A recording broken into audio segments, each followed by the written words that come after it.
চার পদ্ধতিতে যাদের পিতামাতা দুনিয়াতে বেঁচে নাই তারা আমল করবেন, তাহলে পিতামাতা খুশি হয়ে যাবে। এক নাম্বার হলো পিতামাতার জন্য দোয়া করা, আল্লাহর কাছে ইস্তেগফার করা, তাদের জন্য ক্ষমা প্রার্থনা করা। কি বলে দোয়া করবেন? আল্লাহ শিখান নাই? আল্লাহ শিখাই দিয়েছেন না? 5 ওয়াক্ত নামাজের পরে কি বলে দোয়া করবেন? বলি তো সবাই একসাথে, রব্বিরহামহুমা কামা। পিতামাতার জন্য দোয়া করতে হবে, ইস্তেগফার করতে হবে। 2 নাম্বার হলো পিতামাতা দুনিয়াতে বেঁচে থাকা অবস্থায় যদি কোনো ওয়াদা করে থাকে যে আমি মসজিদে 5,000 টাকা দিব, কিংবা আমি অমুক জায়গায় 10,000 টাকা দেব, দিনে কাজে ব্যয় করব, তাহলে সেই ওয়াদা পূরণ করতে হবে। পিতামাতা যদি এরকম কোনো ওয়াদা করে যায় বা কোনো ঋণ থাকে, তাহলে সন্তানের দায়িত্ব হলো সেই ওয়াদা পূর্ণ করা, ঋণকে পরিশোধ করা। 3 নাম্বার পদ্ধতি হলো পিতামাতার যে বন্ধু বান্ধবী ছিল, যাদের সঙ্গে পিতামাতার সম্পর্ক ছিল ভালো, তাদেরকে সম্মান করা, ভালোবাসা। পিতামাতার বন্ধু বান্ধবকে ভালোবাসতে হবে, তাদের রিশতেদার আত্মীয় স্বজন যারা আছে পিতামাতার, তাদের সঙ্গে সম্পর্ক বজায় রাখতে হবে। এই 4টা কাজ যদি আমরা করি তাহলে পিতামাতা হয়তো আমাদের উপর সন্তুষ্ট হয়ে যাবেন।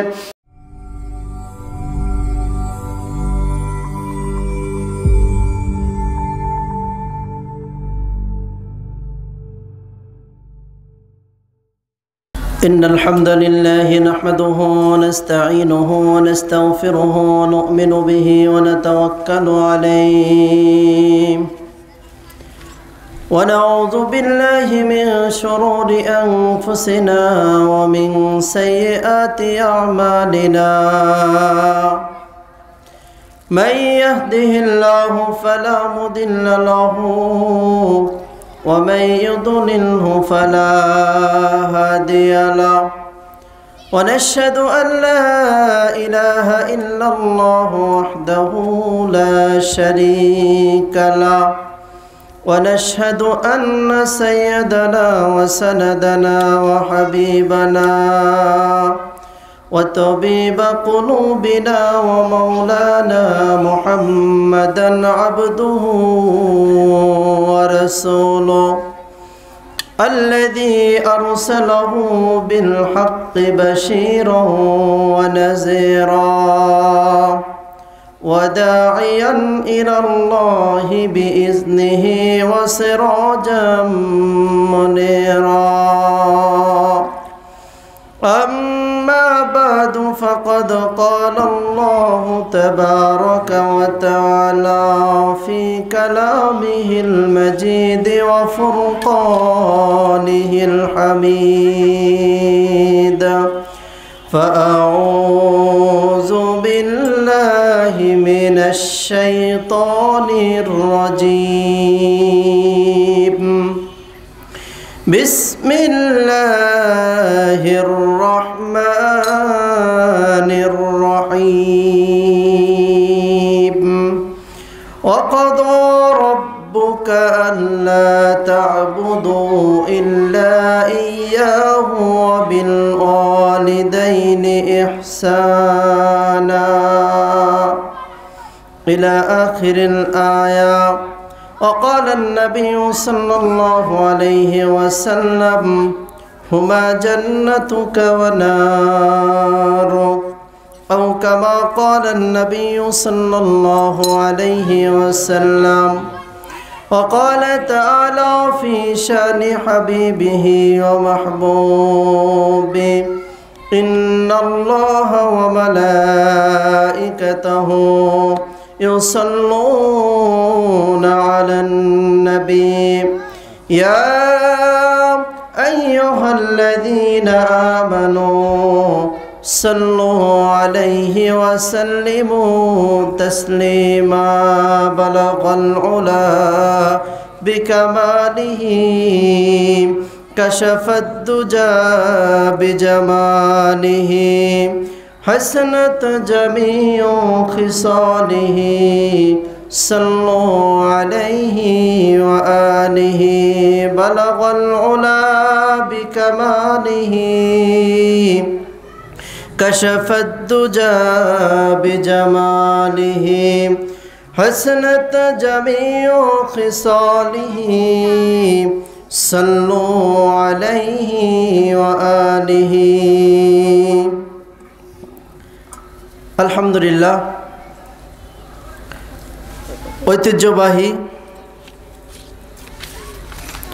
চর দক্ষিণবাড়ি যুব সমাজের উদ্যোগে আয়োজিত ষষ্ঠ তাফসিরুল কোরআন মাহফিলের আল্লাহর প্রিয় বান্দা বান্দিরা,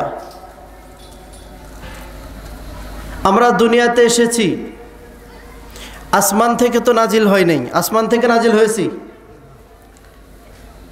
কোনো না কোনো মাধ্যমেই, প্রসেসিংয়ের মাধ্যমেই আল্লাহ সুবহানাহু ওয়া তাআলা আমাদেরকে দুনিয়াতে পাঠিয়েছেন, ঠিক কিনা? সেই মাধ্যমকে বাবা আর মা, কথা বলতে হবে। গত বছর মাহফিল আলোচনা শেষ করে হুজুরের সাথে মাহফিল শেষে কথা বললাম। আজকের মাহফিলের প্রধান অতিথি সাহেব হুজুর আমাকে একটা কথা বলেছিলেন যে, বেটা তুমি যখন কথা বলবা, শিক্ষকেরা যেভাবে স্টুডেন্টদের ক্লাস নেয় ওইভাবে কথা বলার চেষ্টা করবা। তাহলে কি হবে? তাহলে বক্তা কথা বলে আরাম পাবে, শ্রোতাও কথাগুলো ভালো মতো বুঝতে পারবে, ঠিক কিনা? এজন্য আমি যতটুকুই কথা বলবো আপনারা একটু সাড়া দিয়েন। রাজি আছেন তো? তাহলে দুনিয়াতে আমরা এসেছি পিতামাতার মাধ্যমে। তাহলে আমাদের দুনিয়াতে আসার পিছনে অবদান হলো আমাদের বাবা মা। পিতামাতা হলো সন্তানের জন্য দুনিয়ার পার্থিব জীবনের সবচেয়ে বড় নেয়ামত। এখানে যারা উপস্থিত হয়েছেন, কেউ কি বলতে পারেন যে বাবা মা ছাড়াই আমি দুনিয়াতে আসছি? এই কথা বলার সুযোগ আছে? তাহলে আমরা প্রত্যেকেই বাবা মায়ের মাধ্যমে এই দুনিয়াতে আগমন করেছি।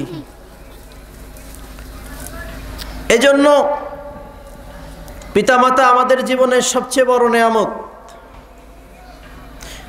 কিন্তু দুঃখের বিষয়, আজকে আমাদের দেশে, সারা পৃথিবীতে এই সমস্যা আছে, কিন্তু আমরা মুসলিম প্রধান দেশ হওয়ার পরেও দেখা যায়, বিশেষ করে শিক্ষিত সমাজের মধ্যে এই বিষয়টা বেশি দেখা যাচ্ছে যে আজকে সন্তান প্রতিষ্ঠিত হয়ে যাওয়ার পরে বাবা মার সঙ্গে দুর্ব্যবহার করে। মাঝে মধ্যে আমরা পেপার পত্রিকায় দেখতে পাই, জমি বাড়িঘর লিখে নিয়ে বৃদ্ধ বাবা মাকে রাস্তায় ফেলে আসছে। আপনারা দেখেছেন না? খুবই দুঃখের বিষয়। অথচ যেই পিতা মাতাকে আজকে অবহেলা করছে সন্তান, সেই পিতা মাতা আমাদের প্রত্যেকের জীবনের শ্রেষ্ঠ নেয়ামত, ঠিক কিনা? অথচ এই পিতা মাতাই আমার আপনার কাছে সবচেয়ে বেশি সদ্ব্যবহার, খেদমতের অধিকার রাখেন। অথচ আজকে তাদের সঙ্গে দুর্ব্যবহার, তাদেরকে কষ্ট দেওয়া হচ্ছে, তাদেরকে বাড়ির থেকে বের করে দেওয়া হচ্ছে। এই অধঃপতন আজকে আমাদের সমাজের মধ্যে। যেহেতু আমাকে বলা হয়েছে বিশেষ একটা বিষয় যুবকদের উদ্দেশ্যে কিছু কথা বলার জন্য, তো এখানে তো সকলেই যুবক না, মুরব্বী বাবাজিরা এসেছেন, সকলের উদ্দেশ্যেই কিছু বলতে হবে। এজন্য আমি কয়েকটা বিষয় নিয়ে কথা বলবো। ইনশাল্লাহ আপনারা কথাগুলো বোঝার চেষ্টা করবেন, মনোযোগ দিয়ে শুনবেন ইনশাআল্লাহ। তাহলে দুনিয়াতে আমাদের বড় নেয়ামত কে? বাবা মা। বলেন, আমাদের বড় নেয়ামত কে? বাবা মা। এজন্যই আল্লাহ রাব্বুল আলামিন আমাদের জন্য ফরজ করেছেন, আল্লাহ রাব্বুল আলামিনের ইবাদতের পরেই পিতামাতার খেদমত করতে হবে, তাদের সঙ্গে সুন্দর আচরণ করতে হবে। আল্লাহ রাব্বুল আলামিন ইরশাদ করছেন, وَقَضَى رَبُّكَ أَلَّا تَعْبُدُوا إِلَّا إِيَّاهُ وَبِالْوَالِدَيْنِ إِحْسَانًا إِمَّا يَبْلُغَنَّ عِندَكَ الْكِبَرَ أَحَدُهُمَا أَوْ كِلَاهُمَا فَلَا تَقُل لَّهُمَا أُفٍّ وَلَا تَنْهَرْهُمَا وَقُل لَّهُمَا قَوْلًا كَرِيمًا। আল্লাহ রাব্বুল আলামিন আমাদেরকে নির্দেশ দিচ্ছেন, তোমরা আল্লাহ ছাড়া আর কারোর ইবাদত করো না। আল্লাহর ইবাদতের পরে তোমাদের পিতামাতার সঙ্গে সৎ ব্যবহার করো। আল্লাহর ইবাদতের পরে আমাদের জন্য যেটা ফরজ, আমাদের দায়িত্ব পিতামাতার সঙ্গে সুন্দর ব্যবহার করা। এই নির্দেশ দিয়েছেন কে? আল্লাহ রাব্বুল আলামিন দিয়েছেন। আল্লাহ জানা দিচ্ছেন, ইম্মা ইয়াবলুগান্না ইনদাকাল কিবরা আহাদুহুমা আও কিলাহুমা, তোমাদের পিতামাতা যখন বৃদ্ধ অবস্থায় পৌঁছে যায়, পিতা মাতা একজন কিংবা উভয়কে যদি তোমরা বৃদ্ধ অবস্থায় পাও, মানুষ যখন বৃদ্ধ হয়ে যায় তখন তার মেজাজটা একটু খিটখিটে হয়ে যায়, ঠিক কিনা? তখন তার চাহিদা বেড়ে যায়, যেহেতু সে ইনকাম করতে পারে না, কামাই করতে পারে না, তখন তার বিভিন্ন জিনিসের চাহিদা হয় সন্তানের কাছে, সে প্রকাশ করে, বিভিন্ন একটু বেশি কথা বলে, মেজাজটা একটু করা থাকে, অল্পতেই রেগে যায়। এজন্য আল্লাহ রাব্বুল আলামিন জানায় দিলেন, পিতামাতা যখন বৃদ্ধ অবস্থায় পৌঁছে যাবে, ফালা তাকুল লাহুমা উফফিন ওয়ালা তানহারহুমা, বৃদ্ধ হওয়ার পরে যখন তাদের মেজাজের মধ্যে রুক্ষতা চলে আসবে, বিরক্তি করবে, তোমাকে হয়তো একটু বেশি কথা শোনায় দেবে, তোমার প্রতি হয়তো মেজাজ দেখাবে, তাদের চাহিদা প্রকাশ করবে, এই কারণে কিন্তু সন্তান পিতামাতার প্রতি বিরক্ত হওয়া যাবে না, তাদের সঙ্গে দুর্ব্যবহার করা যাবে না। ফালা তাকুল লাহুমা উফফিন, শব্দটিও এমন আচরণ করা যাবে না পিতামাতার সঙ্গে যার কারণে তারা মনে ব্যথা পায়, কষ্ট পায়। ফালা তাকুল লাহুমা উফফিন ওয়ালা তানহারহুমা, তাদেরকে ধমক দিয়ে তাদের সঙ্গে কথা বলা যাবে না। সমাজে আছে না অনেকে পিতামাতাকে শুধু ধমক দেয় না, পিতামাতার গায়ে হাত তোলে, এরকম সন্তান আছে কিনা? আছে না সমাজে? আল্লাহ জানায় দিচ্ছেন, খবরদার খবরদার, ওয়াকুল লাহুমা কওলান কারীমা, পিতামাতার সঙ্গে নম্রভাবে, ভদ্রভাবে, সম্মান সূচকভাবে, নম্রভাবে তাদের সঙ্গে কথা বলতে হবে, অত্যন্ত নরম সুরে তাদের সঙ্গে কথা বলতে হবে, ধৈর্য ধারণ করতে হবে, তাদের প্রতি বিরক্ত হওয়া যাবে না, তাদেরকে মনে আঘাত দিয়ে কোনো কথা বলা যাবে না। এরপরে তাদের জন্য দোয়া করতে হবে, ওয়াকফিদ লাহুমা জানাহাজ-যুল্লি মিনার রাহমাতি ওয়াকুর রাব্বিরহামহুমা কামা রাব্বায়ানি সগীরা। আল্লাহ রাব্বুল আলামিন জানায় দিচ্ছেন, তাদের সঙ্গে নরম সুরে কথা বলতে হবে, সুন্দর আচরণ করতে হবে, তাদের ইতাআত করতে হবে, তাদের সামনে বিনয়ের সাথে মাথাকে নত করে দিতে হবে, এবং প্রত্যেক নামাজের পরে 5 ওয়াক্ত তাদের জন্য আমাদের দোয়া করতে হবে। কি বলে? সকলে পড়ি, রব্বিরহামহুমা কামা রব্বায়ানি সগীরা। প্রত্যেক নামাজের পরে পিতামাতার জন্য এই দোয়া করা আমাদের দায়িত্ব, সন্তান হিসেবে আমাদের দায়িত্ব। এই দোয়ার মধ্যে আল্লাহ শিখায় দিচ্ছেন যে, বান্দা, তোমার পিতামাতার তোমার প্রতি তাদের যে ত্যাগ আর কষ্ট, এটা তো কোনোদিন সারা জিন্দেগি ভর যদি তুমি তাদের খেদমত করতে থাকো, তারপরেও সেটা পরিশোধ করা সম্ভব না। সুতরাং তুমি কি করো? তাদের জন্য দোয়া করো। কি বলে? রব্বিরহামহুমা কামা রব্বায়ানি সগীরা। রব্বুল আলামিন, আমি যখন ছোট্ট ছিলাম, যখন আমি শিশু ছিলাম, আমার নড়াচড়ার ক্ষমতা ছিল না, কথা বলার আমার সামর্থ্য ছিল না, আমি কিছু চাইতে পারতাম না, বলতে পারতাম না। ওই ছোট বয়সে, কিশোর বয়সে, শিশু বয়সে আমার পিতামাতা যেমনিভাবে ভালোবাসা দিয়ে তারা কষ্ট করেছেন, কিন্তু আমাকে কষ্ট পাইতে দেন নাই। আমাকে যেমন আদর সোহাগ আর ভালোবাসা দিয়ে লালন পালন করেছে আল্লাহ, আপনিও আমার পিতামাতাকে ওই রকম স্নেহের মায়া মমতার তাদের সঙ্গে আচরণ করুন। বলেন আল্লাহুম্মা আমিন। এজন্য আল্লাহ নির্দেশ দিচ্ছেন। আর কেনই আমরা করব না? কেননা আমার পিতামাতার আমার প্রতি যে অবদান, আপনার পিতামাতার আপনার প্রতি যে অবদান, এটা কোনোদিন শেষ করা যাবে? দুনিয়ার মানুষ একজন আরেকজনকে ভালোবাসে, স্বামী স্ত্রীকে ভালোবাসে, একটা স্বার্থ রয়েছে, স্ত্রী স্বামীকে ভালোবাসে, স্বার্থ রয়েছে, ভাই বোনকে ভালোবাসে, কিছুটা ন্যাচারাল, কিছুটা স্বার্থ রয়েছে। পৃথিবীর প্রত্যেকেই প্রত্যেককে ভালোবাসে, কোনো না কোনো স্বার্থ কাজ করে।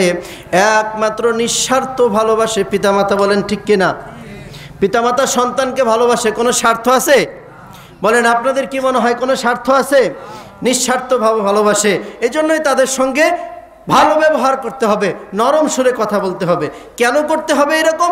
আল্লাহ কোরআনের অন্য আয়াতে আল্লাহ আমাদেরকে জানায় দিচ্ছেন। ووصينا الإنسان بوالديه إحسانا حملته أمه كرها ووضعته كرها وحمله وفصاله 30 شهرا আল্লাহ রাব্বুল আলামিন তোমাদেরকে নির্দেশ দিচ্ছেন যেন প্রতিটা মানুষ তোমরা পিতামাতার সঙ্গে সদ্ব্যবহার করো, তাদের সঙ্গে সুন্দর আচরণ করো, তাদের খেদমত করো। কেননা তোমার মা অত্যন্ত কষ্টের সাথে তোমাকে গর্ভে ধারণ করেছে, অত্যন্ত কষ্টের সাথে তোমাকে ডেলিভারি করেছে এবং নিজের বুকের দুধ 2 বছর পর্যন্ত তার রক্তকে পানি করে বুকের থেকে দুধ পান করিয়েছে, ঠিক কিনা? আল্লাহ জানায় দিলেন, বান্দা কেমন কষ্ট করেছে আমরা একটু চিন্তা করি, আমরা আল্লাহর কথাগুলো বোঝার চেষ্টা করি। কেননা আজকের সমাজের মধ্যে পিতামাতার খেদমত করে না সন্তান, যার কারণে বৃদ্ধা অবস্থায় পিতামাতা চোখের পানি ফেলতে থাকে। রাজবাড়িতে আমি যে মসজিদে জমা পড়াই, গতকাল আমার এক মুসল্লি, ছেলে নাই, 2টা মেয়ে, বিবাহ দিয়েছে কিন্তু 2টা মেয়ে বাড়িতে রাখছে। জমি জমা যা ছিল বাড়ি সহ সব মেয়েদের নামে লিখে দিছে, যদিও এটা অন্যায় করেছে শরীয়তের দৃষ্টিতে, সন্তানদেরকে ভালোবেসেই দিয়েছে। কিন্তু এখন তার মেয়েরা, ছেলেরা পিতামাতাকে কষ্ট দেয় কিন্তু মেয়েরা কিন্তু সহজে বাবা মাকে কষ্ট দেয় না, ঠিক কিনা? কেননা ছেলেদের চেয়ে মেয়েরা বাবা মার প্রতি বেশি দুর্বল, বেশি ভালোবাসে। তো ওনার মেয়েরা তার সঙ্গে এরকম আচরণ শুরু করছে। কালকে আমার কাছে এসে অনেক দুঃখ করে অনেক কথা হলো, দুঃখের কথাগুলো বলল, আমি শুনলাম, শুনে আমার খারাপ লাগতেছিল। সন্তান পিতামাতার সাথে এইরকম আচরণ কেমন করে করে। শেষ পর্যায়ে কথার শেষে যখন বিদায় নেবে তখন সে একটা কথা বলতেছে, আপনারা যারা পিতামাতা হয়েছেন আপনারা বুঝবেন এই কথার ওয়েট কত। বলতেছে, আল্লাহ যেন আমার মেয়ের মতো কোনো মেয়ে কোনো মানুষের দান না করে। আপনারা যারা বাবা মা হয়েছেন আপনারাই বলেন, একজন বাবা মা এই কথা কখন বলতে পারে যে আল্লাহ আমার মেয়ের মতো যেন আর কাউকে আল্লাহ এরকম মেয়ে না দেয়। এজন্য আমাদেরকে বুঝতে হবে আমার বাবা মা আমার জন্য, আপনার বাবা মা আপনার জন্য কেমন কষ্ট করেছে। আল্লাহ জানাই দিচ্ছেন, হামালাতহু উম্মুহু কুরহা, তোমার মা যখন তুমি গর্ভে ছিলে তোমাকে অত্যন্ত কষ্টের সঙ্গে গর্ভে ধারণ করেছে। কেমন কষ্ট করেছে? এই শীতের রজনীতে দুনিয়ার সমস্ত মানুষ ঘুমায় যায়, বাবাও ঘুমায় যায়, অন্যান্য বাড়ির সবাই ঘুমায় যায়, মা কিন্তু ঘুমাইতে পারে না।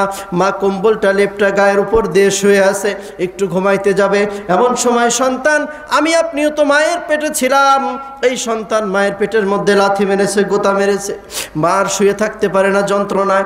মা গায়ের উপর থেকে লেপটা সরায় দিল, উঠায় দিয়ে মা একবার বসে, একবার কাত হয়, একবার শোন, একবার দাঁড়ান, একবার ওয়ালের সঙ্গে দরজার সঙ্গে হেলান দিয়ে সারা রাত্র পারি করে দেয়। বলেন ঠিক কিনা? এইরকম সারা রাত্র চলে যায়। সকাল যখন হয়ে যায় মা তো সারা রাত্র ঘুমাইতে পারে নাই। সকাল হওয়ার পরে সংসারের সমস্ত কাজকর্ম মাকে করতে হয়, সকলের জন্য রান্না বান্না করতে হয়। রান্না বান্না করার পরে বাড়ির অন্যান্য সকলকে মা খাবার দিয়ে দিল। সর্বশেষে মা যখন ক্ষুধা পেট নিয়ে খাইতে বসলো, প্লেটটা খাবারটা নিয়ে যখন মা খাইতে বসলো, যেই মাত্র খাওয়া শুরু করেছে অমনি মায়ের পেটের ভিতর থেকে সন্তান আবার গোতা মেরেছে, পা দিয়ে লাথি মেরেছে, মায়ের যন্ত্রণা শুরু হয়ে গেল পেটের মধ্যে। মা আর খাবারটা রেখে চোখের পানি ছাড়লেন এবং উঠে চলে গেলেন। এত কষ্ট যে মা করেছে কিতাবের মধ্যে আসছে। এই মা 10টি মাস বিনিদ্র রজনী সন্তানের জন্য কাটিয়েছে। মা ঘুমাইতে পারে নাই, সারা রাত্র ব্যথার যন্ত্রণায় মা ছটফট করেছে, একবার শুয়েছে, একবার বসেছে, একবার দাঁড়িয়েছে, হেলান দিয়েছে, এইভাবে করেছে মা 10টি মাস। যেহেতু রাত্রের বেলা কষ্ট করেছে, কিতাবের মধ্যে এসেছে মা যে 10টি মাস সন্তানকে গর্ভে ধারণ করার কারণে রাত্রে ঘুমাইতে পারল না। আল্লাহ রাব্বুল আলামিন প্রতিটা মায়ের আমলনামার মধ্যে 10 মাসের সারা রাত্র ইবাদতের সওয়াব লিখে দেন। সারাদিন মা কষ্ট করে ঠিকমতো খাইতেও পারল না। কিতাব বলে এই মা যে 10টি মাস সারাদিনে ঠিকমতো খাইতে পারল না, কত পরিশ্রম করেছে, সন্তানের জন্য কষ্ট স্বীকার করেছে। 10 মাস রোজা রাখলে যেই সওয়াব পাওয়া যেত, মা এই কষ্ট করার কারণে আল্লাহ রাব্বুল আলামিন মায়ের আমলনামায় 10টি মাস রোজার সওয়াব লিখে দেন। এই মা এত কষ্ট করে 10টি মাস অতিবাহিত করার পরে যখন ডেলিভারির সময় হয়ে যায়, সন্তান দুনিয়াতে আসার সময় হয়ে যায়, তখন মা চিন্তা করে না জানি আমি বাঁচবো, না জানি মারা যাবো, এরকম চিন্তা হয় কি না? মার মধ্যে পেরেশানি ঢুকে যায়, আমি মারা যাই, হয়তো সন্তান ডেলিভারি করতে গিয়ে আমি মারা যাব। মা সকলের কাছ থেকে বিদায় নিয়ে যখন সুতিকা গৃহে চলে যায়, যাওয়ার পরে যখন সন্তান ডেলিভারির বেদনা শুরু হয়ে যায়, মা এমন জোরে চিৎকার করতে থাকে, এক একটা বেদনা এত তীব্র হয়ে যায়, এই ভুক্তভোগী মা ছাড়া দুনিয়ার আর কেউ বুঝতে পারে না, ঠিক কিনা? সন্তান ডেলিভারির সময় যে কষ্ট হয়, যেই ব্যথা শুরু হয়ে যায়, এই ব্যথার কথা একমাত্র মাই বুঝতে পারে। ইমাম গাজালি রহমতুল্লাহ আলাইহি তার কিতাবের মধ্যে লিখেছেন, সন্তান ডেলিভারির সময় মায়ের যে ব্যথা অনুভব হয়, এই ব্যথাকে যদি একটা আকৃতি দান করা হইতো, আর সেই আকৃতিকে যদি পাহাড়ের উপর নিক্ষেপ করা হইতো, তাহলে সেই ব্যথার তীব্রতায় পাহাড় চূর্ণ বিচূর্ণ হয়ে যাইত। এত কষ্টের জামানা, এই ব্যক্তি মৃত্যু সজ্জায় শায়িত, লোকেরা তাকে কালেমা তালকিন দিচ্ছে, কিন্তু তিনি জবান দিয়ে কালেমা উচ্চারণ করতে পারতেছেন না। কালেমা তালকিন দিচ্ছে, কালেমা জবান দিয়ে বের হচ্ছে না। সাহাবায়ে কেরাম আল্লাহর রাসূলের কাছে খবর পাঠাইলেন, ইয়া রাসূলুল্লাহ, আলকামা মৃত্যু সজ্জায় শায়িত, কালেমা তালকিন দেয়া হচ্ছে, কিন্তু তার জবান দিয়ে কালেমা বের হচ্ছে না। নবীজি বললেন, তার বাবা মা কি বেঁচে আছে, খোঁজ নিয়ে দেখো তো। পিতামাতার সঙ্গে ভালো ব্যবহার করে না, পিতামাতা একটু কথা বললেই উল্টা তাদেরকে আরো খারাপ কথা শোনায় দেয়, ধমক দেয়, গালিগালাজ করে, তাদেরকে পিটায়, এরকম আছে না? আছে। আলকামার মা বললেন, আমি আমার সন্তানের উপর খুশি নই, কারণ আমার সন্তান শুধু বইয়ের কথা শুনতো, আমার কথা শুনতো না, আমার খেদমত সে ঠিক মতো করতো না।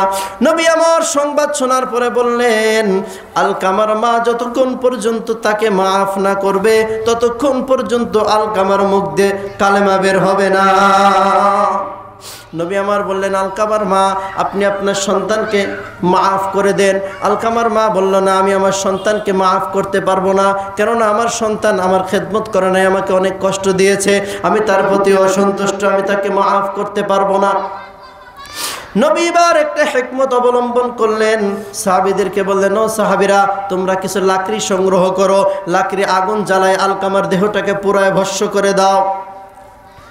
আলকামার মা যখন শুনলো আমার সামনেই আমার সন্তানকে আগুনের মধ্যে জ্বালানো হবে, হাজারো কষ্ট বুকের মধ্যে জমা থাকার পরেও আলকামার মা বললেন, ইয়া রাসূলুল্লাহ, আমি তো মা, আমার সন্তান যতই কষ্ট আমাকে দিক না কেন, আমার চোখের সামনে আমার সন্তানকে জ্বালিয়ে দেওয়া হবে, এটা আমি সহ্য করতে পারবো না। আমি আল্লাহকে সাক্ষী রেখে বলছি, আমার আলকামাকে আমি মাফ করে দিলাম। নবী আমার বললেন, এবার তোমরা কালেমার তালকিন দাও। আলকামাকে কালেমার তালকিন দেওয়ার সঙ্গে সঙ্গে আলকামা কালেমার মুখ দিয়ে উচ্চারণ করে দিল, লা ইলাহা ইল্লাল্লাহু মুহাম্মাদুর রাসূলুল্লাহ। একটু জিকির করি, লা ইলাহা ইল্লাল্লাহ, লা ইলাহা, জবান খুলে বলি, লা ইলাহা ইল্লাল্লাহ।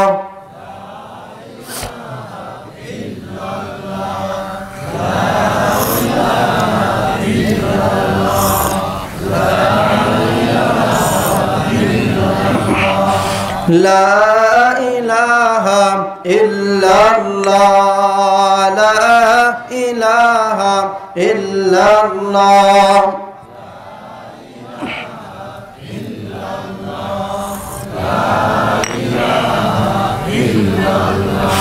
এই কালেমার বান্ধবেলা কাজে লাগবে শেষ বেলা, এই কালেমার বান্ধবেলা কাজে লাগবে শেষ বেলা।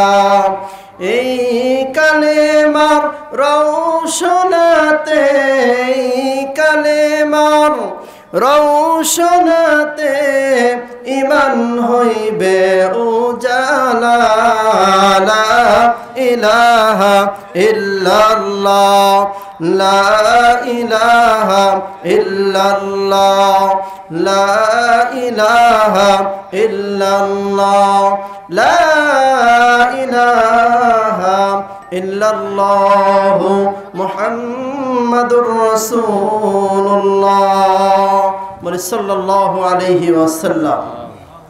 পিতামাতার খেদমত করব তো ইনশাআল্লাহ, কেন করবেন না? পিতামাতা যদি সন্তানের জন্য কোনো দোয়া করে আল্লাহ রাব্বুল আলামিন সঙ্গে সঙ্গে সেই দোয়া কবুল করে নেন। মুস্তাজাবুদ দাওয়াত, তিন ব্যক্তির দোয়া আল্লাহ রাব্বুল আলামিন কখনো ফিরিয়ে দেন না। তিন ব্যক্তির দোয়া আল্লাহ রাব্বুল আলামিন কারেন্টের মতো কবুল করে নেন।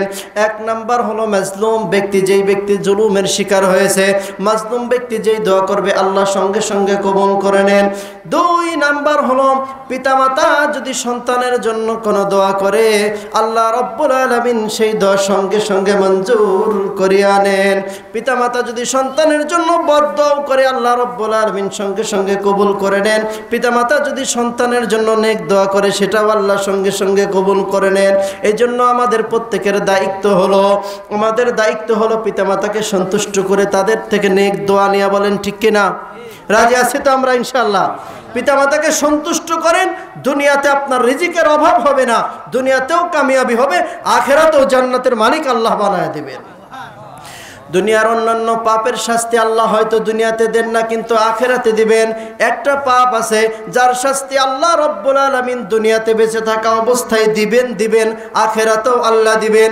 সেই পাপটা হলো যদি কোনো সন্তান পিতামাতার নাফরমানি করে, তাদের বিরুদ্ধাচারণ করে, তাদেরকে কষ্ট দেয়, তাদের খেদমত না করে, তাহলে এই পাপের শাস্তি আল্লাহ ওই সন্তানকে দুনিয়ার বুকেই আল্লাহ দিবেন। আর সন্তান যদি পিতামাতাকে খুশি করতে পারে, সন্তুষ্ট করতে পারে, আর পিতামাতা সন্তানের জন্য যে দোয়াই করুক না কেন আল্লাহ কবুল করে নেন। হযরতে বায়েজিদ বুস্তামি রহমতুল্লাহ আলাইহির ঘটনা আপনারা হয়তো অনেকেই শুনেছেন। তিনি যখন ছোট্ট শিশু ছিলেন, একদিন রাতের বেলা শীতের মধ্যে বায়েজিদ বুস্তামির মা বললেন, বাবা পিপাসা লেগেছে, আমাকে একটু পানি দাও। শিশু সন্তান বায়েজিদ ঘরের মধ্যে পানি পাইলেন না, পানি আনার জন্য দূরে চলে গেলেন। যেখান থেকে পারলেন পানি নিয়ে আসলেন অনেক দূর থেকে। পানি নিয়ে আসার পরে ঘরের মধ্যে ঢুকে দেখলেন মা ঘুমায় গেছে। বায়েজিদ বুস্তামি রহমতুল্লাহ আলাইহি চিন্তা করলেন, মাকে যদি আমি এখন ডাক দেই তাহলে মার ঘুম ভেঙে যাবে, মা মনে কষ্ট পাবে। বায়েজিদ তার মাকে ডাকলেন না, মায়ের শিয়রে দাঁড়িয়ে থাকলেন। সারা রাত্র মায়ের শিয়রে পানির পেয়ালা হাতে নিয়ে বায়েজিদ দাঁড়ায় আছেন। ফজরের আজান যখন হয়ে গেল, বায়েজিদের মায়ের ঘুম ভেঙে গেল। তাকিয়ে দেখে শিয়রের মধ্যে সন্তান গিলাস হাতে নিয়ে দাঁড়ায় আছে। বলে, কি ব্যাপার বাবা, তুমি আমার শিয়রের মধ্যে দাঁড়ায় আছে, কোনো মাথার কাছে কেন দাঁড়ায় আছো, ঘুমাও নাই রাত্রে? বলে, মা আপনি ওই রাত্রে ঘুমানোর আগে আমার কাছে পানি চেয়েছিলেন, ঘরের মধ্যে পানি ছিল না, আশেপাশে উপায় নেই, দূর থেকে পানি আনলাম, পানি এনে দেখলাম আপনি ঘুমায় গিয়েছেন, এই জন্য আমি আপনাকে ডাকি নাই। আপনাকে যদি ডাকি তাহলে আপনার ঘুমটা ভেঙে যাবে, আপনি কষ্ট পাইবেন, আপনাকে কষ্ট দিতে চাই নাই, এই জন্য আমি ডাকি নাই। পানির পেয়ালা নিয়ে আমি সারা রাত্র দাঁড়িয়ে রয়েছি। কোনো মা যদি তার সন্তানের এরকম কষ্ট দেখে সহ্য করতে পারবে না। বায়েজিদের মা চোখের পানি ছেড়ে দিলেন, ফজরের নামাজটা আদায় করলেন। নামাজ আদায় করে হাত তুলে আল্লাহর কাছে বলে, আল্লাহ আমি আমার বায়েজিদের প্রতি সন্তুষ্ট আছি, মাবুদ গো তুমি আমার বায়েজিদকে সুলতানুল আরিফিন বানায় দাও। মায়ের দোয়ার বরকতে জগৎ বিখ্যাত ওলি হয়েছিলেন কিনা? বায়েজিদ বুস্তামির নাম শুনেন নাই আপনারা? আমরা জানি জগৎ বিখ্যাত একজন ওলি। কিসের কারণে? মায়ের দোয়ার বরকতে, মায়ের দোয়ার বরকতে। আল জান্নাতু তাহতা আকদামিল উম্মাহাত। অন্য হাদিসের মধ্যে আসছে আল জান্নাতু তাহতা আরজুলিহিমা, পিতামাতার পায়ের নিচে সন্তানের বেহেশত। সন্তানের বেহেশত কোথায়? পিতামাতার পায়ের নিচে সন্তানের বেহেশত। এই জন্য ইমাম শাফি রহমতুল্লাহ আলাইহি একদিন তার মা শুয়ে আছেন। ইমাম শাফি রহমতুল্লাহ আলাইহির নাম শোনেন নাই এমন কোনো মুসলমান হয়তো দুনিয়ার বুকে নাই। এই ইমাম শাফি রহমতুল্লাহ আলাইহি তার মা শুয়ে আছেন, তিনি তার মায়ের পা ধরে এরকম চুমা খাইতেছেন, বলেন না সুবহানাল্লাহ। মায়ের পায়ে চুমা খাইতেছেন। ইমাম শাফি রহমতুল্লাহ আলাইহির মা চোখ মেলে বললেন, কি ব্যাপার বাবা, তুমি আমার পাতে কেন চুমা খাইতেছো, পায়ের মধ্যে চুমা দিচ্ছ কেন? ইমাম শাফি রহমতুল্লাহ আলাইহি বলেন, আম্মা জান আমি তো তোমার পায়ের মধ্যে চুমা দিচ্ছি না, আমি হলো আমার জান্নাতের মধ্যে চুমা খাইতেছি। তোমার পায়ের নিচেই তো আমার জান্নাত, আমি আমার জান্নাতে চুমা খাইতেছি। সুতরাং পিতামাতার খেদমত করলে আল্লাহ দুনিয়াতে রিজিক বাড়ায় দিবেন, কোনো অভাব থাকবে না, সম্মান বাড়ায় দিবেন, ইজ্জত বাড়ায় দিবেন। আর আখিরাতেও আল্লাহ কি দিবেন? জান্নাত। বলেন কি দিবেন? সাহাবায়ে কেরাম জিজ্ঞাসা করেন, আইয়ুল আমালি আহাব্বু ইলাল্লাহ, ইয়া রাসূলুল্লাহ, আল্লাহর কাছে সবচেয়ে প্রিয় আমল কি? আল্লাহর কাছে সবচেয়ে প্রিয় আমল কি? নবী আমার বললেন, আসসালাতু আলা ওয়াক্তিহা, সময় মতো নামাজ আদায় করা হলো আল্লাহর কাছে সবচেয়ে প্রিয় আমল। ওয়াবিররুল ওয়ালিদাইন, পিতামাতার সঙ্গে ভালো ব্যবহার করা, তাদের খেদমত করা নামাজের পরে আল্লাহর কাছে সবচেয়ে প্রিয় আমল। আল জিহাদু ফি সাবিলিল্লাহ, 3 নাম্বার প্রিয় আমল হলো আল্লাহর রাস্তায় জিহাদ করা। তাহলে আল্লাহর কাছে প্রিয় আমল কি? পিতামাতার খেদমত করা। পিতামাতাকে কষ্ট দিয়ে যদি হজও করেন, উমরাও করেন, ওই হজ আল্লাহর দরবারে কবুল হবে না। কাবা ঘরের ভিতরে ঢুকেও যদি আপনি ইবাদত করেন, এতেকাফ করেন, আর আপনার পিতামাতা যদি আপনার প্রতি খুশি না থাকে, ওই ইবাদতে জান্নাত পাওয়া যাবে না। এক সাহাবী আল্লাহ রাসূলের কাছে এসে বললেন, ইয়া রাসূলুল্লাহ, আমি জিহাদে যেতে চাই। কোথায় যেতে চাই? আমি জিহাদে যেতে চাই। নবী আমার বললেন, তোমার মা বাবা বেঁচে আছে? বলে, ইয়া রাসূলুল্লাহ, আমার পিতামাতা আছে, আমার মা বেঁচে আছে। নবী বললেন, বাড়িতে গিয়ে তোমার মায়ের খেদমত করো। জিহাদে যাওয়ার অনুমতি রাসূল দিলেন না, বললেন বাড়ি গিয়ে কি করো? মায়ের খেদমত করো, কেননা ওইটাই তোমার জন্য বড় জিহাদ। বলেন না সুবহানাল্লাহ। তাহলে সেই পিতামাতাকে আমরা কেমনে কষ্ট দেই? কোন সন্তান যদি নেক নজরে, মহব্বতের দৃষ্টিতে, ভালোবাসার নজরে পিতামাতার দিকে তাকায়, আল্লাহ রব্বুল আলামিন তার আমল নামায় একটা কবুল হজের সওয়াব লিখে দেয়। সাহাবায়ে কেরাম জিজ্ঞাসা করলেন, ইয়া রাসূলুল্লাহ, ইয়া হাবিবাল্লাহ, যদি কোন সন্তান দৈনিক 100 বার তার পিতামাতার দিকে মহব্বতের নজরে তাকায়, তাহলে আল্লাহ রব্বুল আলামিন কি 100টা হজের সওয়াব দিবেন কিনা? আমার নবী বললেন, সাহাবীরা শুনে রাখো, যদি কোনো সন্তান যদি তার পিতামাতার দিকে মহব্বতের নজরে 100 বার দৈনিক তাকায়, আল্লাহ রব্বুল আলামিন দৈনিক 100টা হজের সওয়াব দান করবেন। কয়দিন আমরা তাকাইছি? সেই পিতামাতাকে আমরা কষ্ট দেই, তাদেরকে আমরা খেদমত করি না। খবরদার, পিতামাতা হলো আমাদের জন্য সবচেয়ে বড় নিয়ামত। পিতামাতার খেদমত করতে রাজি আছি? সবাই করবেন তো ইনশাআল্লাহ? যদি পিতামাতাকে কেউ কষ্ট দিয়ে থাকেন, খোদার কসম বাড়িতে গিয়ে পাটা জড়ায় ধরবেন, মা বাবা ভুল করেছি, মাফ করে দেন। মা বাবা তো পা ধরবেন, মাপ চাওয়ার সঙ্গে সঙ্গে দেখবেন বুকের মধ্যে টানে নিয়ে মাফ করে দিয়েছে, ঠিক কিনা? তাদেরকে অসন্তুষ্ট করে কোনোদিন জান্নাতের আশা করা যাবে না। সুতরাং আমরা বাবা মার খেদমত করবো ইনশাআল্লাহ। এখন বলতে পারেন, হুজুর, অনেকেই বলতে পারেন, আমার বাবা মা তো বেঁচে নাই, মারা গেছে, তাহলে আমি কেমনে করব? ওয়াজ তো আজকে করতেছেন আপনি, কিন্তু তার আগেই তো আমার পিতামাতা চলে গেছে। তাদেরও খেদমত করার 4টা পদ্ধতি রয়েছে। কয় পদ্ধতি? এই কথা বলে আমি এই আলোচনা আজকে শেষ করব। বলেন, পিতামাতার মৃত্যুর পরেও তাদের খেদমত করা, তাদের সেবা করা, তাদের সঙ্গে সদাচরণের 4টা পদ্ধতি আছে। কয়টা? তাদেরকে সন্তুষ্ট করা যাবে মারা যাওয়ার পরেও। হাদিসের কথা, আমার কথা না। 4 পদ্ধতিতে যাদের পিতামাতা দুনিয়াতে বেঁচে নাই তারা আমল করবেন, তাহলে পিতামাতা খুশি হয়ে যাবে। 1 নাম্বার হলো পিতামাতার জন্য দোয়া করা, আল্লাহর কাছে ইস্তেগফার করা, তাদের জন্য ক্ষমা প্রার্থনা করা। কি বলে দোয়া করবেন? আল্লাহ শিখান নাই? আল্লাহ শিখাই দিয়েছেন না? 5 ওয়াক্ত নামাজের পরে কি বলে দোয়া করবেন? বলি তো সবাই একসাথে, রব্বিরহামহুমা কামা। পিতামাতার জন্য দোয়া করতে হবে, ইস্তেগফার করতে হবে। 2 নাম্বার হলো পিতামাতা দুনিয়াতে বেঁচে থাকা অবস্থায় যদি কোনো ওয়াদা করে থাকে যে আমি মসজিদে 5,000 টাকা দিব, কিংবা আমি অমুক জায়গায় 10,000 টাকা দেব, দিনে কাজে ব্যয় করব, তাহলে সেই ওয়াদা পূরণ করতে হবে। পিতামাতা যদি এরকম কোনো ওয়াদা করে যায় বা কোনো ঋণ থাকে, তাহলে সন্তানের দায়িত্ব হলো সেই ওয়াদা পূর্ণ করা, ঋণকে পরিশোধ করা। 3 নাম্বার পদ্ধতি হলো পিতামাতার যে বন্ধু বান্ধবী ছিল, যাদের সঙ্গে পিতামাতার সম্পর্ক ছিল ভালো, তাদেরকে সম্মান করা, ভালোবাসা। পিতামাতার বন্ধুবান্ধবকে ভালোবাসতে হবে, তাদের রিশতেদার আত্মীয় স্বজন যারা আছে পিতামাতার, তাদের সঙ্গে সম্পর্ক বজায় রাখতে হবে। এই 4টা কাজ যদি আমরা করি তাহলে পিতামাতা হয়তো আমাদের উপর সন্তুষ্ট হয়ে যাবেন। আর যার পিতামাতা দুনিয়াতে বেঁচে আছে, আজকের থেকে আর বাবা মার মনে কষ্ট দিব না। কে কে রাজি আছেন 2 হাত তুলে আল্লাহকে দেখায় দেই। আল্লাহ, আজকের এই মাহফিল থেকে এরা ওয়াদা করেছে পিতামাতাকে আর কষ্ট দিবে না, তাদের খেদমত করবে। আল্লাহ, আপনি তাদের খেদমত করার তৌফিক দান করুন। সকলে বলে আল্লাহুম্মা আমিন। সাহাবী বললেন, ইয়া রাসূলুল্লাহ, ইয়া হাবিবাল্লাহ, আমার কাছে সবচেয়ে বেশি খেদমত পাওয়ার অধিকার কে রাখেন? খেদমত করব কার? নবী বললেন, তোমার মায়ের। নবীজি, তারপরে কে? নবী বললেন, তোমার মায়ের। তারপরে কার খেদমত করব? নবীজি বললেন, তোমার মায়ের। তারপরে কার খেদমত করব? নবীজি বললেন, তোমার বাবার।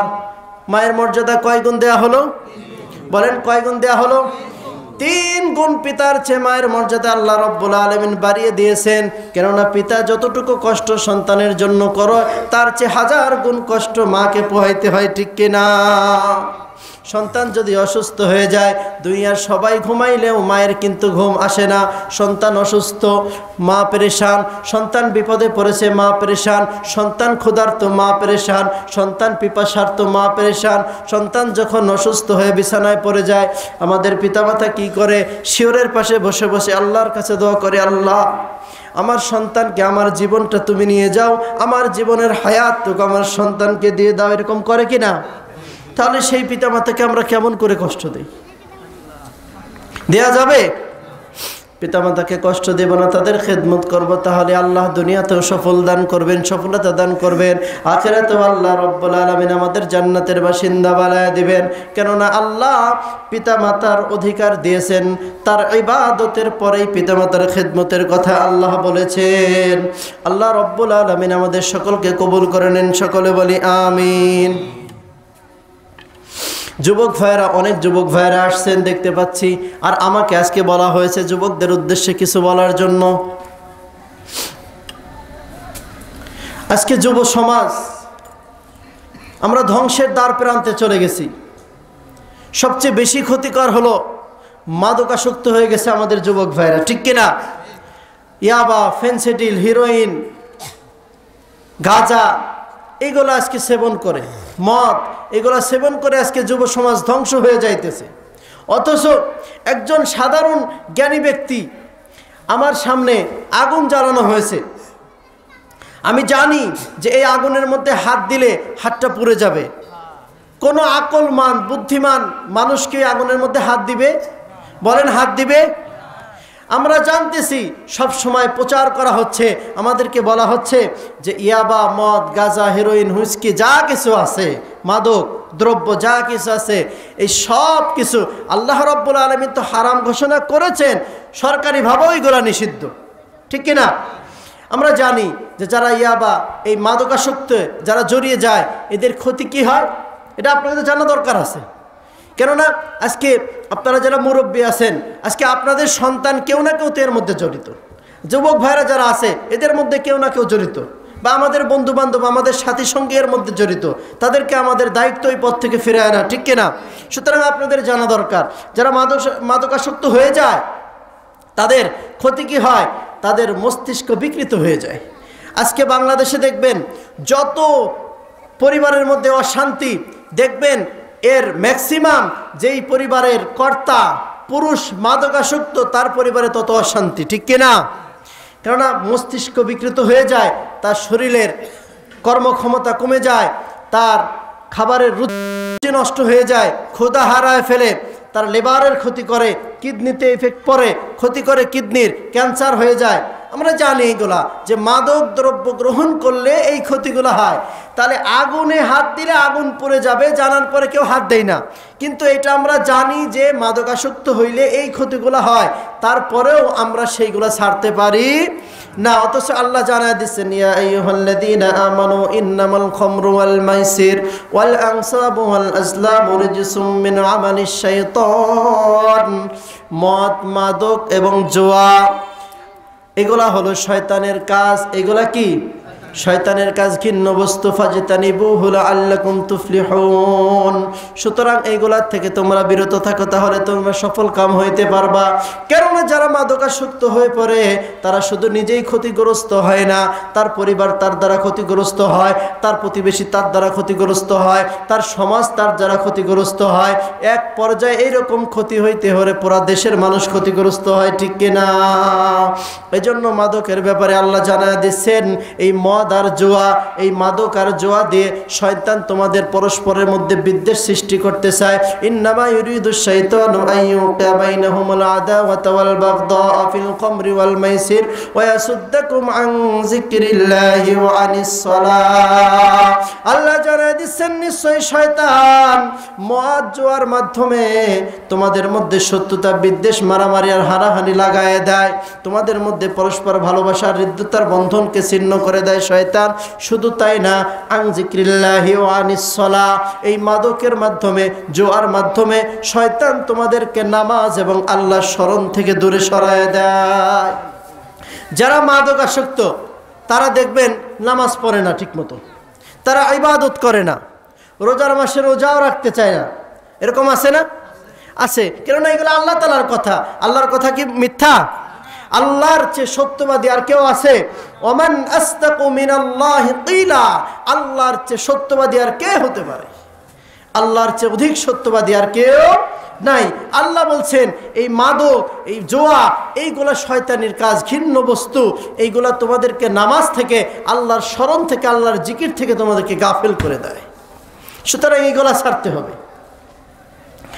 এরপরে আমাদের যুব সমাজ আজকে ধ্বংস হয়ে যাচ্ছে। গার্জিয়ান যারা আছেন, মুরব্বী যারা আছেন, আপনাদের দায়িত্ব আপনাদের সন্তানকে চোখে চোখে রাখা।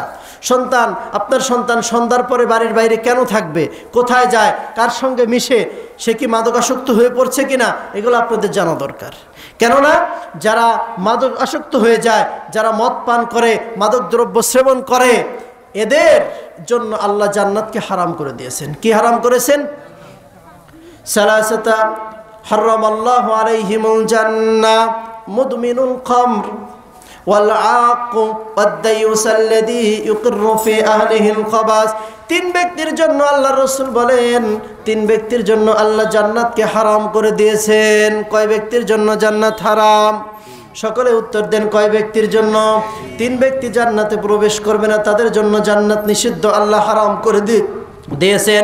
এক নাম্বার হলো মাদকাসক্ত ব্যক্তি, যেই ব্যক্তি ইয়াবা, ফেনসিডিল, হিরোইন, গাঁজা, মদ পান করে, এই ব্যক্তির জন্য জান্নাত হারাম। দুই নাম্বার হলো ওয়াল আক, পিতামাতার নাফরমান সন্তান, পিতামাতার বিরুদ্ধাচারণকারী অবাধ্য সন্তান। যদি পিতামাতার নাফরমানি করে, এই সন্তানকে আল্লাহ কোনোদিন জান্নাতে দিবেন না, তার জন্য জান্নাত হারাম। তিন নাম্বার হলো দায়ুস। দায়ুস বলা হয় ওই ব্যক্তিকে, যেই ব্যক্তি তার পরিবারের সদস্যদের অশ্লীলতাকে মেনে নিয়েছে। আপনি পরিবারের কর্তা, আপনার মেয়ে বেপর্দা চলে, আপনার ছেলে নামাজ পড়ে না, আপনার ছেলে মাদকাসক্ত, আপনার ছেলে অন্যায় কাজে জড়িত, আপনার মেয়ে অন্যায় কাজে জড়িত, আপনি বাড়ির গার্জিয়ান হয়ে আপনি সেইগুলা মেনে নিচ্ছেন, আপনাকে বলা হয় দায়ুস। কি বলা হয়? দায়ুস ব্যক্তির জন্য জান্নাত, বলেন কি, হারাম।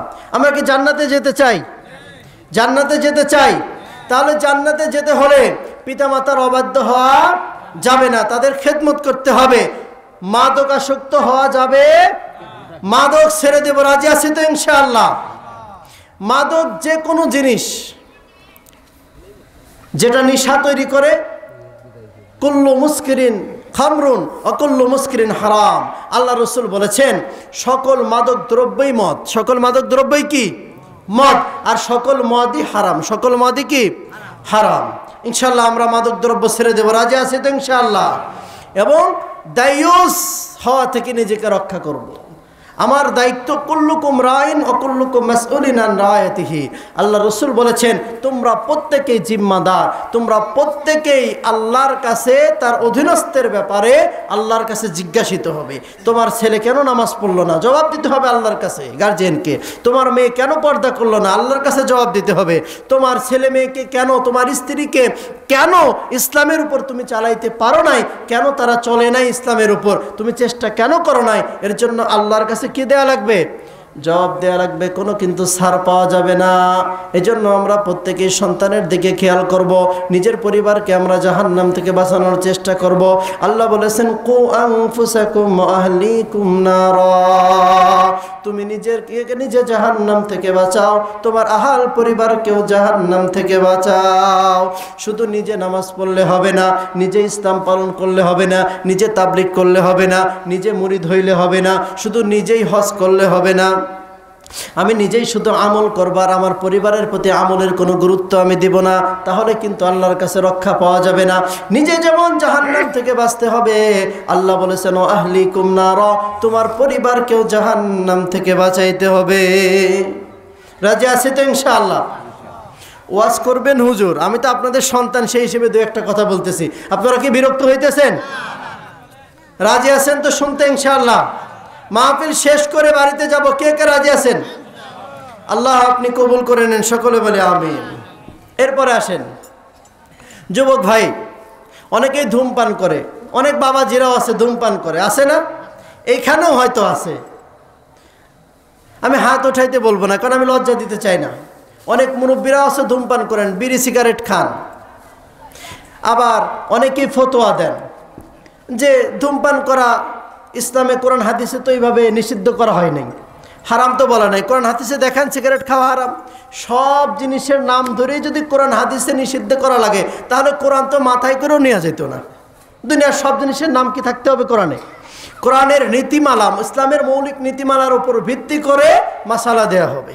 ধূমপান এটা স্বাস্থ্যের জন্য ক্ষতিকর। যারা বিড়ি সিগারেট খান, ওই প্যাকেটে লেখা থাকে না, smoking is dangerous for health. ধূমপান স্বাস্থ্যের জন্য কি ক্ষতিকর। তাহলে কেমন মানুষ আমরা? আমি দেখতেছি যে এই জিনিসটা খাইলে, আমি জানতেছি যে এটা খাইলে আমার ক্ষতি হবে। দেখবেন যারা ধূমপানে আসক্ত, এদের ম্যাক্সিমাম হয় লিভারের সমস্যা হয়, কিডনির সমস্যা হয়, না হয় ক্যান্সার হয়। শেষ পর্যায়ে এরকম অসুখে ভুগে ভুগে তারপরে মরতে হয়। তাহলে এই ধূমপান ইসলামে নিষিদ্ধ কেন?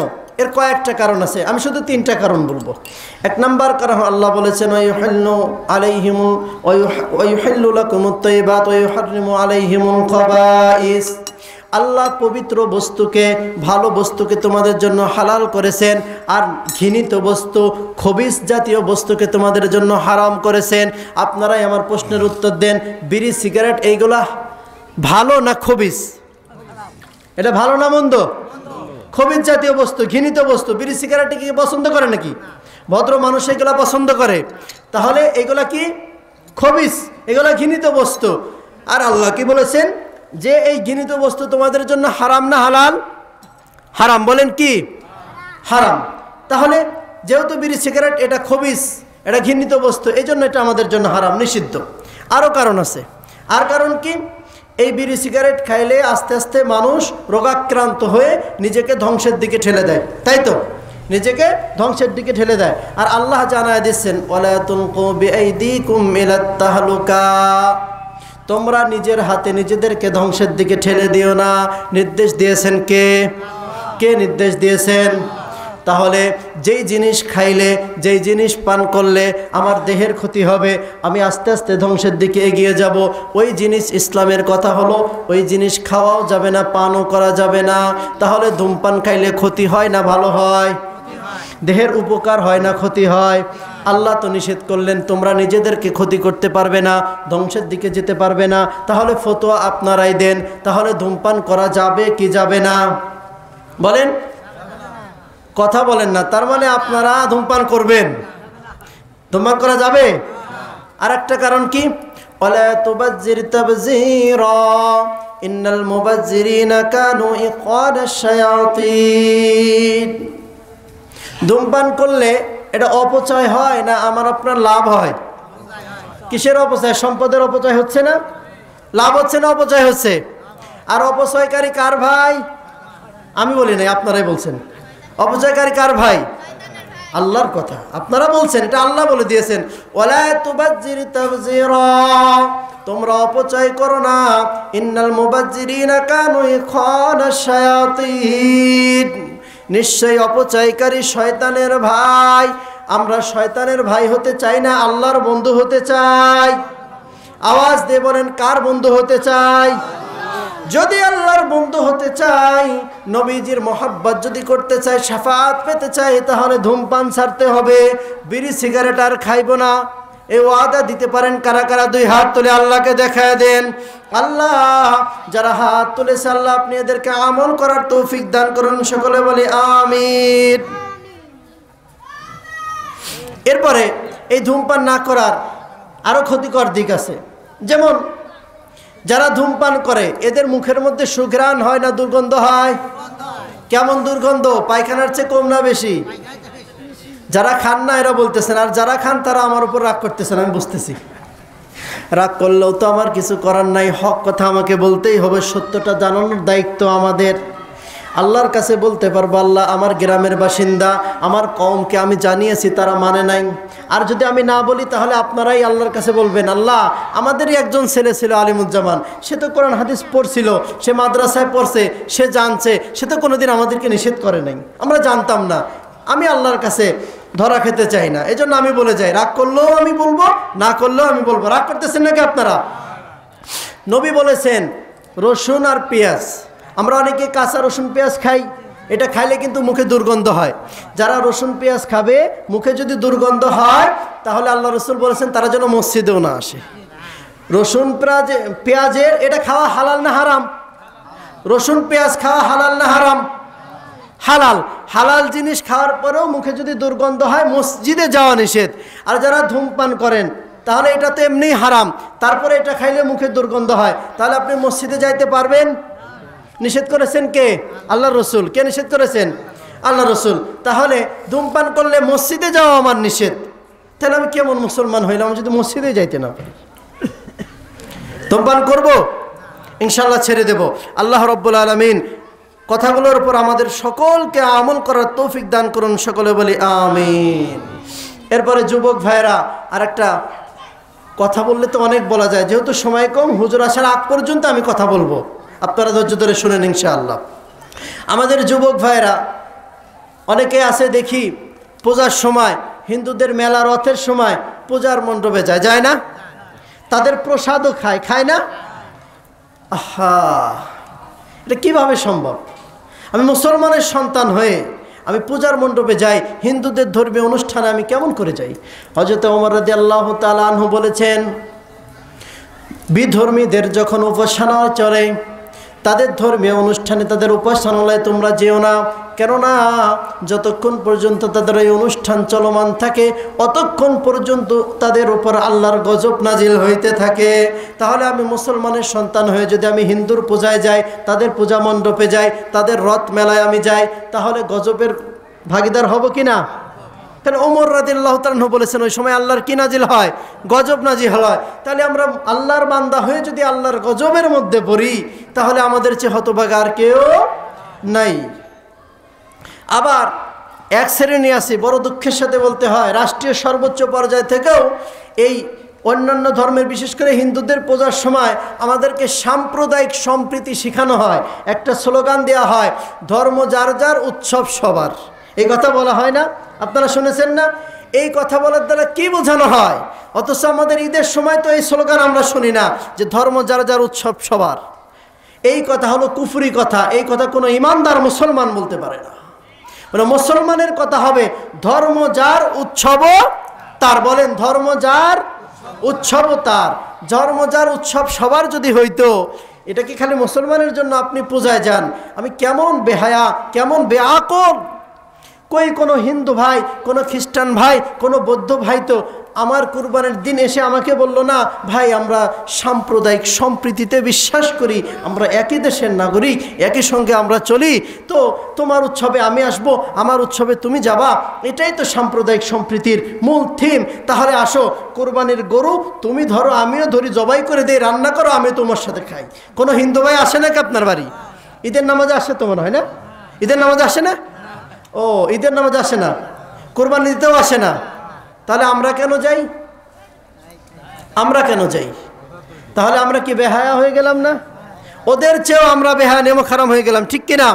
অথচ আল্লাহ রসুল বলেছেন, মান তাশাব্বাহা বিকওমিন ফাহুয়া মিনহুম। যেই ব্যক্তি যেই জাতির সংস্কৃতি আদর্শ আচার অনুষ্ঠানকে ভালোবাসবে পছন্দ করবে ওই ব্যক্তিকে আল্লাহ রাব্বুল আলামিন ওই দলের অন্তর্ভুক্ত হিসেবে গণ্য করে নেবেন। আমি মুসলমানের সন্তান হয়ে যদি আমি পূজা মণ্ডপে যাই, আমি রথমেলার মধ্যে যাই আর ওই প্রসাদ খাইতে যাই, হিন্দুদের সাথে আমি তাদের অনুষ্ঠানে যাই, খ্রিস্টানের সাথে তাদের গির্জায় যাই, বৌদ্ধদের সাথে তাদের প্যাগোডার মধ্যে আপনি যাই, তাহলে কিয়ামতের ময়দানে আমি কি মুসলমানের দলভুক্ত হইব না ওদের দলভুক্ত হইব? কাদের দলভুক্ত হইব? ওদের দলভুক্ত হইব। এটা কার কথা? আমার কথা না রাসূলের কথা? তাহলে আমরা কি মুসলমানের দলভুক্ত হয়ে কিয়ামতে আল্লাহর সামনে দাঁড়াইতে চাই না বিধর্মীর দলভুক্ত হয়ে দাঁড়াইতে চাই? আওয়াজ দেন। যদি মুসলমানের দলভুক্ত হয়ে আল্লাহর কাছে হাজিরা দিতে চাই তাহলে আজকের থেকে নিয়ত করব কোন পূজা মণ্ডপে রথ মেলায় যাব না। যুবক ভাইরা রাজি আছেন তো ইনশাআল্লাহ? আল্লাহ আপনি এই আমলের উপর, এই কথার উপর আমল করার তৌফিক দান করুন, সকলে বলে আমিন। এরপরে আরেকটা বিষয়, আজকে আমরা রাসূলের উম্মত। কার উম্মত বলেন? আমাদের নবীর চেয়ে শ্রেষ্ঠ নবী কি দুনিয়াতে আল্লাহ কাউকে পাঠাইছেন? কাউকে বানান নাই। আমার আর মাত্র 8 থেকে 10 মিনিট সময় আছে, আমি কথা বলে শেষ করে দেব ইনশাআল্লাহ। আজকে সুন্নতির আদর্শ, সুন্নতি লেবাস, সুন্নতি চেহারা আমাদের মধ্যে নাই। অথচ যেই রাসূল, এই রাসূলের আদর্শ যদি আমি গ্রহণ না করি তাহলে কার আদর্শ গ্রহণ করব? লাকাদ কানা লাকুম ফি রাসূলিল্লাহি উসওয়াতুন হাসানা।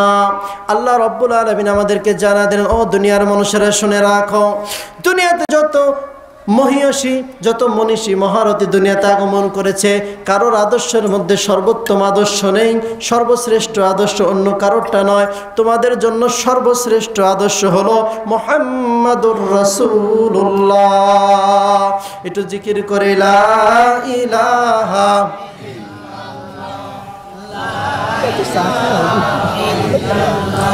গলা থেকে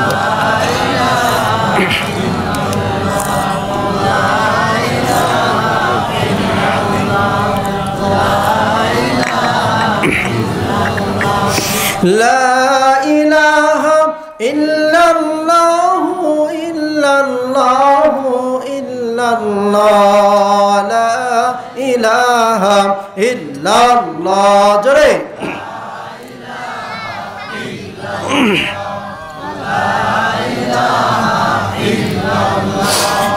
যার দিলে আছে আল্লাহর ভয়, জিকির করে সে নিরালয়। দিলে আছে যার আল্লাহর ভয়, জিকির করে সে নিরালয়। আহার নিদ্রা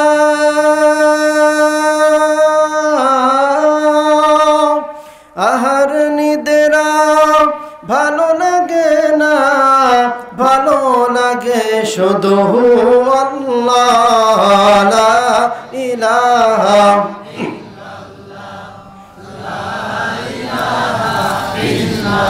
লা ইলাহা ইল্লাল্লাহ মুহাম্মাদুর রাসূলুল্লাহ সাল্লাল্লাহু আলাইহি ওয়াসাল্লাম। যে কথা বলতেছিলাম, আমার নবী কেমন নবী, আমাদেরকে কেমন ভালোবেসেছেন। যেই নবীর চেয়ে উত্তম আদর্শ দুনিয়াতে আল্লাহ কাউকে দিয়ে আর পাঠান নাই, আর কোনোদিন পাঠাবেন না। আল্লাহ জানা দিলেন, ওয়া ইন্নাকা লাআলা খুলুকিন আযীম। বন্ধুগো, আমি আপনাকে সর্বোত্তম চরিত্রের অধিকারী হিসেবে পাঠিয়েছি।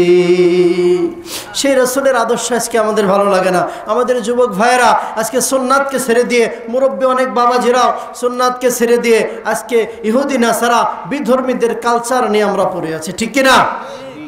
অথচ আমাদের দরকার ছিল রাসূলের সুন্নাহ অনুসরণ করা। কেন? কেননা রাসূল আমাকে যতটা ভালোবাসছেন দুনিয়ার কোনো মানুষ আমাকে এতটা ভালোবাসে নাই আর বাসতে পারবে। কেমন ভালোবাসছেন রাসূল, ছোট্ট একটা নমুনা শোনাবো। শুনতে রাজি আছেন আপনারা? কিয়ামতের ময়দান যখন শুরু হয়ে যাবে, আল্লাহ রাব্বুল আলামিন কিয়ামতের ময়দানের অবস্থা বর্ণনা করছেন। এমন ভয়াবহ অবস্থা হবে যখন সূর্যটা মাথার উপরে নেমে আসবে, মানুষ শুধু নিজেকে নিয়ে ব্যস্ত হয়ে পড়বে। ওই দিন পেটের সন্তানকেও মা পরিচয় দিবে না, বাবা সন্তানের পরিচয় দিবে না, ভাই বোনের পরিচয় দিবে না, প্রত্যেকেই প্রত্যেকের থেকে পলায়ন করবে। ইয়াউমা ইয়াফিরুল মারউ মিন আখিহি ওয়া উম্মিহি ওয়া আবি ওয়া সাহিবাতিহি ওয়া বানি। আল্লাহ বলছেন সেদিন কেউ কারোর পরিচয় দিবে না, ভাই বোনের পরিচয় দিবে না, পিতামাতার সন্তানের পরিচয় দিবে না, সন্তান পিতামাতার পরিচয় দিবে না। কোন নবী রাসূল পর্যন্ত তার উম্মতের কথা ভাবার সময় পাবে না। সমস্ত আম্বিয়া কেরাম, সমস্ত মানুষ শুধু ইয়া নাফসি ইয়া নাফসি ইয়া নাফসি ইয়া নাফসি বলে চিৎকার করতে থাকবে আর পেরেশানি থাকবে। যখন সমস্ত মানুষ আমার কি উপায় হবে, আদম আলাইহিস সালাম বলবে ইয়া নাফসি, নূহ আলাইহিস সালাম বলবে ইয়া নাফসি, আদম আলাইহিস সালাম বলবে ইয়া নাফসি, ইব্রাহিম আলাইহিস সালাম বলবে ইয়া নাফসি, মূসা আলাইহিস সালাম বলবে ইয়া নাফসি, ঈসা আলাইহিস সালাম বলবে আমার মা মরিয়মের কথা আমি বলি না, আল্লাহ আপনি আমাকে বাঁচান। আদম আলাইহিস সালাম বলবে আমার স্ত্রী হাওয়ার কথা আমি বলি না, আপনি আমাকে বাঁচান। নবী রাসূলরা পর্যন্ত নিজেকে নিয়ে ব্যস্ত হয়ে পড়বে। সমস্ত মানুষ ইয়া নাফসি বলবে। হঠাৎ করে এক পাশ থেকে একটা আওয়াজ ভেসে আসবে, প্রত্যেকেই শুনতে পারবে ইয়া উম্মতি ইয়া উম্মতি। সমস্ত মানুষের নজর ওই দিকে চলে যাবে। সমস্ত মানুষ তাকায় দেখবেন তিনি আর কেউ না, মুহাম্মাদুর রাসূলুল্লাহ উম্মতের জন্য কান্দেন। যেদিন কেউ কারোর পরিচয় দিবে না, কেউ কারোর কথা মনে রাখবে না, ওই দিন আমার রসুল আমার আপনার কথা বলবেন ওয়ালাসাউফা ইউতিকা রাব্বুকা ফাতারদা। যখন এই আয়াত নাজিল হয়, আল্লাহ যখন বললেন ওগো হাবিব আমি আল্লাহ আপনাকে সন্তুষ্ট করে দিব, আল্লাহর রসুল তখন জিবরাইলকে বললেন জিবরাইল আমার আল্লাহকে বলো আমি ততক্ষণ পর্যন্ত সন্তুষ্ট হব না, খুশি হব না যতক্ষণ পর্যন্ত আমার একটা উম্মত জাহান্নামে থাকবে, ততক্ষণ পর্যন্ত আমি সন্তুষ্ট হব না। যে রসূল আমাকে নিয়ে এত ভাবেন, আমাকে নিয়ে এত চিন্তা করলেন, কিয়ামতে কাঁদবেন, নিজের পরিবারের কথা বলবেন না, উম্মতের জন্য কাঁদবেন, তাহলে সেই রাসূলের আদর্শ গ্রহণ করতে রাজি আছি তো আমরা ইনশাআল্লাহ?